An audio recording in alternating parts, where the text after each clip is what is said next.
Hey guys, this is Annika at Ask Annika, and as you know, I love to promote a healthy mindset into growing a company or a business and living out your passion.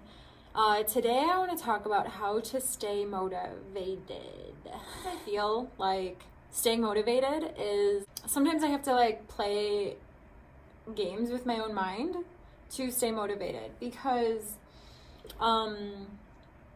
it is easy sometimes when things are hard and feeling like things are going nowhere to feel like abandoning a ship.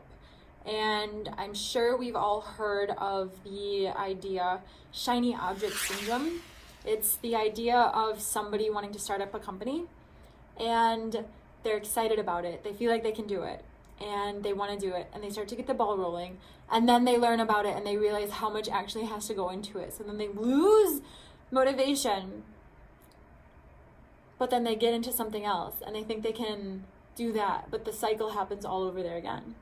So I want to tell you beforehand that any company you choose to open, there's going to be more to it than you think.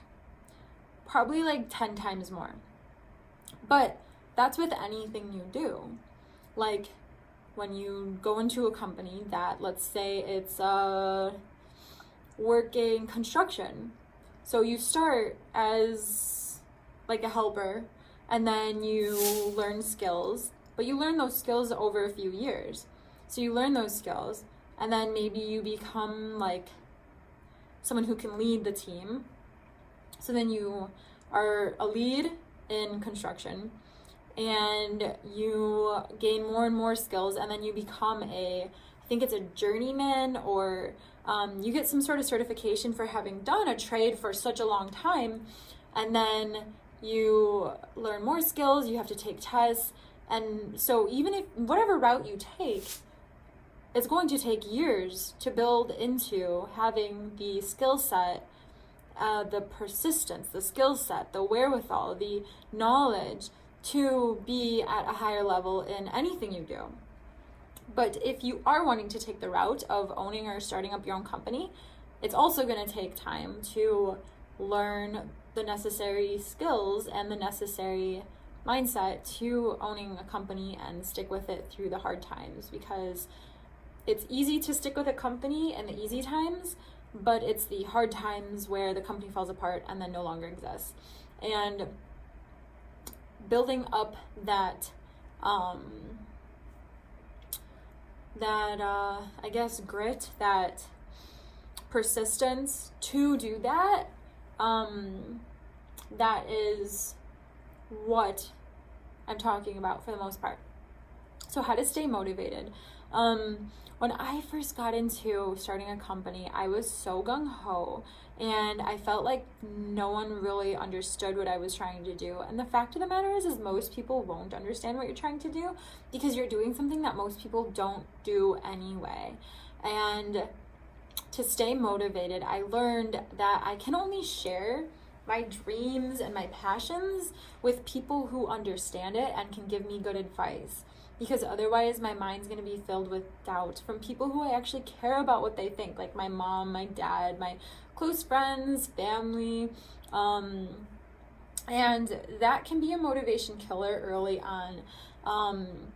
So being careful of who you share what you're doing with can either feed into your motivation or it can kind of deter it. So I would be careful of that early on, especially if you care about the opinions of those people.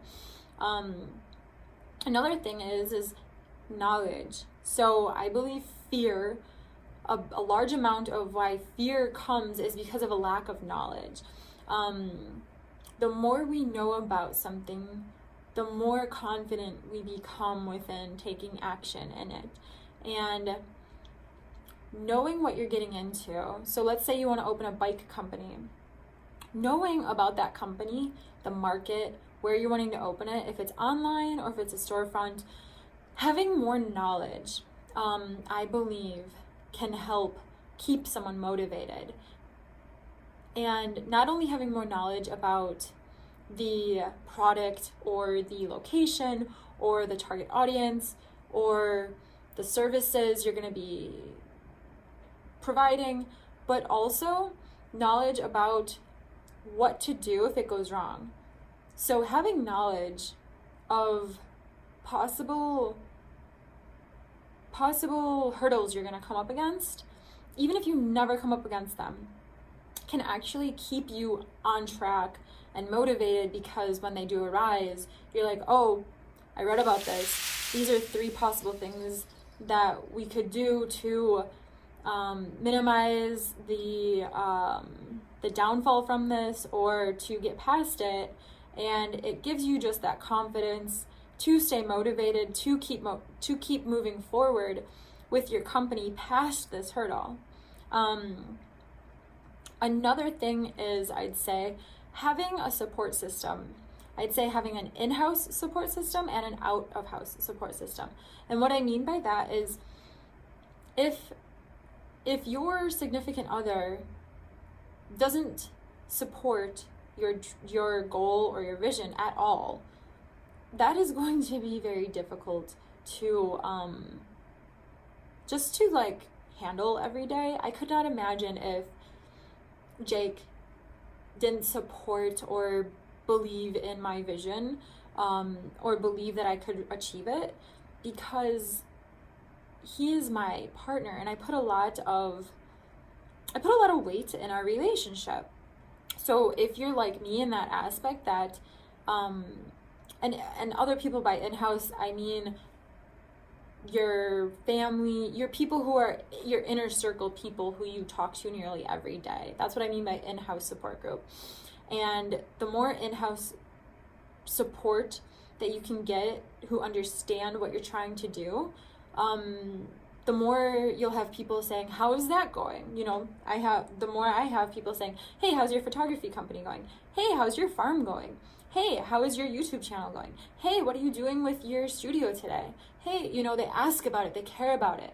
And the more you have people that do that, the more they want to get involved, the more enjoyable it becomes, because you're sharing something you love and are passionate about with people who you love as well.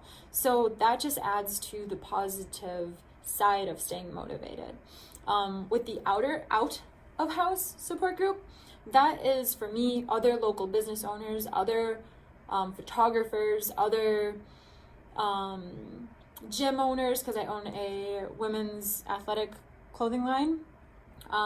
And just having a positive rapport with those people. You know, you just check in. Hey, how's it going over at the yoga studio? I think I might pop in for a class or 2 next week. You know, and wearing my clothing when I go there, and you know, they're like, hey, that's a nice jacket, or hey, those are nice leggings, thanks. Not in the purpose of like them, not in the purpose of gaining any traction from them, but it's just, it keeps the positive motivation rolling forward when you have more and more people who have a positive feel towards what you're doing with your company or with your practice.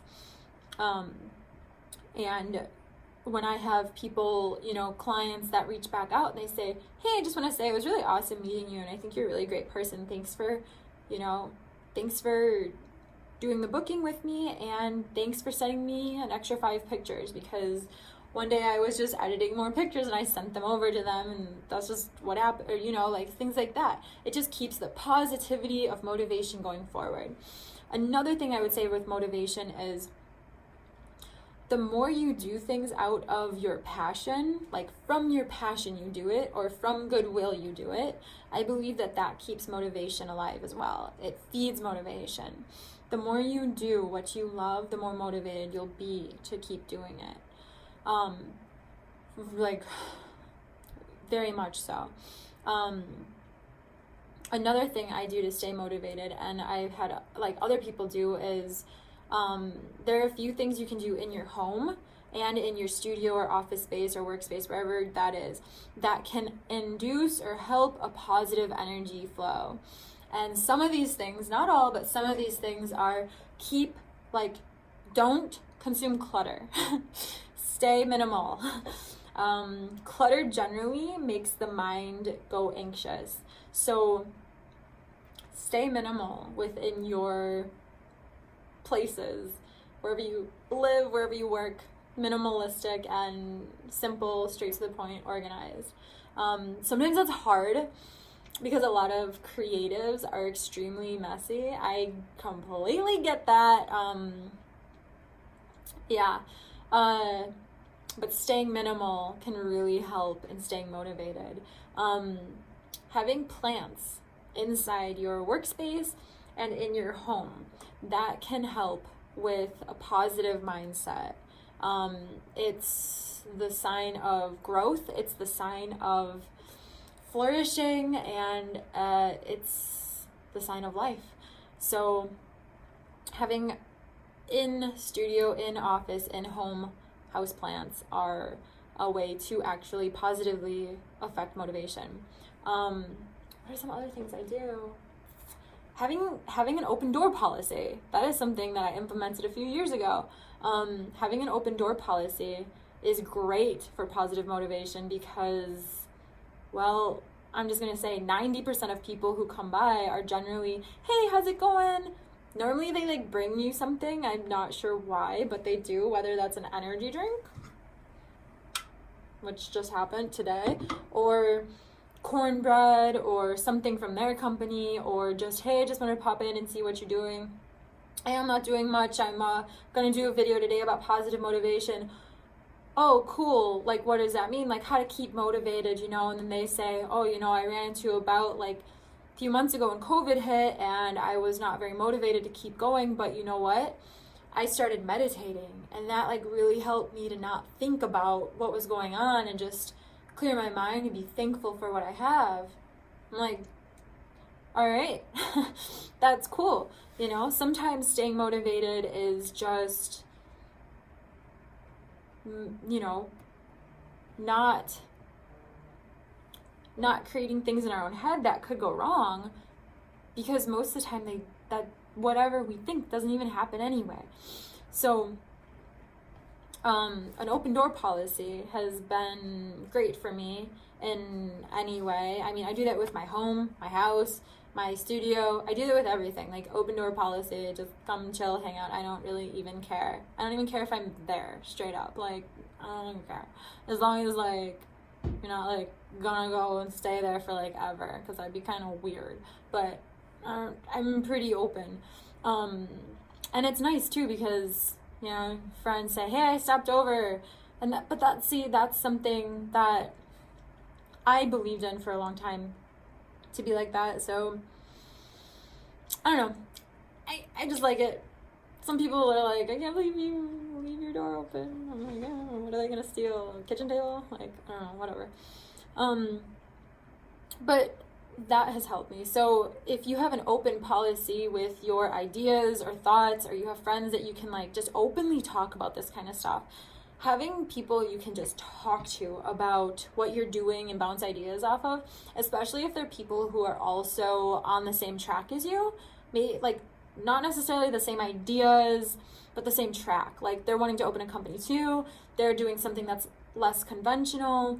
You guys can bounce ideas off each other, and no idea sounds crazy or weird, and you're both not looking at each other like this is risky and you shouldn't do it, because you're both on that path of doing it. So that can help with positive motivation. Also, unhinging and doing something completely different from what you do every day can keep you on motivation. Like, for me, when I was writing books, like a few years ago, I got so engaged with writing these books that I like burnt myself out. And I think it was like my 5th book that I was working on, and I just decided I needed a week, and I took a week and I just painted, like, and that helped me stay on track, because I was getting so wound up around this idea, and I was progressing and moving forward very quickly and very nicely, and I had everything set up, I had my team, it was going good, it did go good, but I was just getting burnt out from doing it so much all the time, just writing and researching and reflecting on like what has truly worked and what I should put into this book, this piece of me that I'm putting out there in the market. And that I just unhinged and I painted for like a week. And that helped me stay on track because I was burning out. So we can burn out in things we love with like no bad thing happening. Like just continuing to do something for so long, even if you love every second of it, that can like cause you to really burn out too. So that's something to just be aware of.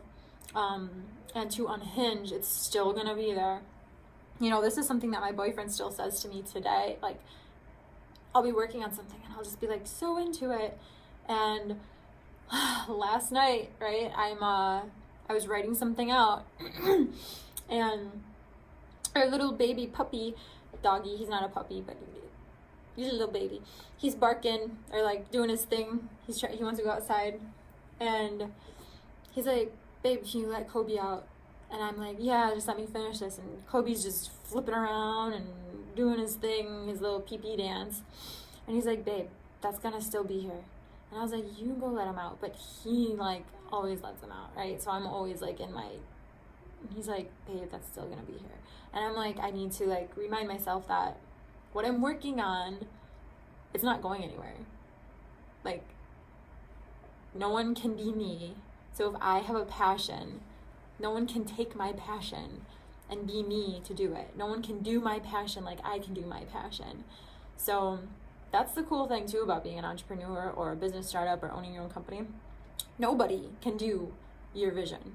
They can do an idea of your vision, but no one can do your vision like you can do your vision. And that's what makes your passion and your vision unique. It's just connecting the two with your target audience and staying motivated through that, because it does. I don't like the saying, but it's true. It does take time, but it doesn't have to take as much time as some people say or think.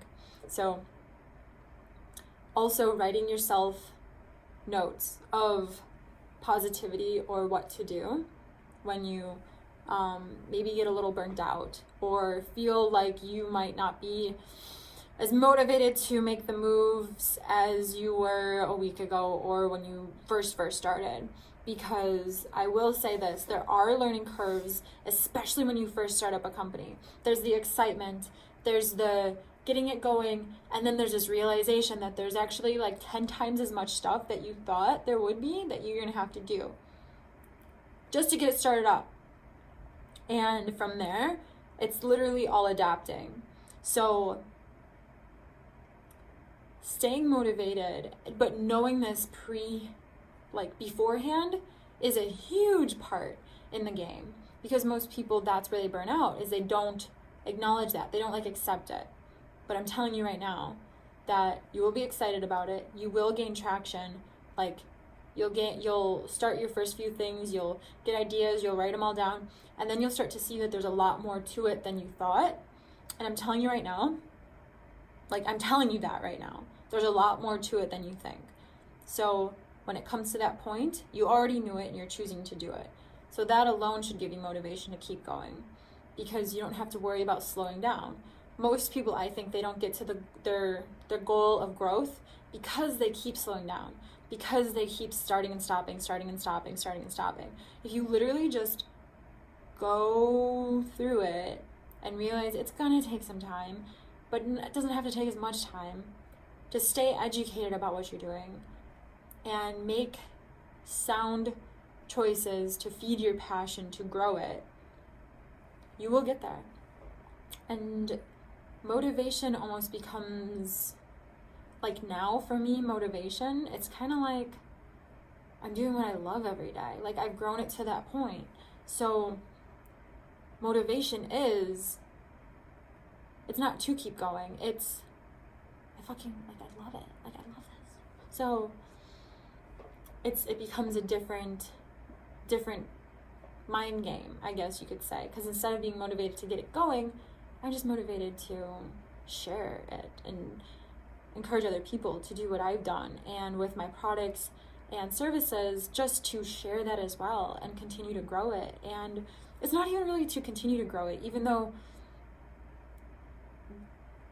it does continue to grow. my passion and what I'm wanting to just continue to do is just continue to share it with people and grow my network, because it's a fun and it's awesome and it's healthy and it's just a blessing, really. So if this helped anyone out there, or this, motivated or anyone to look at what they're doing a little differently so that they can make it through, so they can get through those hurdles, so they can get to that stage of growing it, really, please hit like, hit subscribe. I share a lot about how to grow your company or do a startup in a healthy mindset or in a healthy manner. And anyone that this has helped, like, subscribe. Again, my name's Annika, and I'll talk to you guys later. Bye.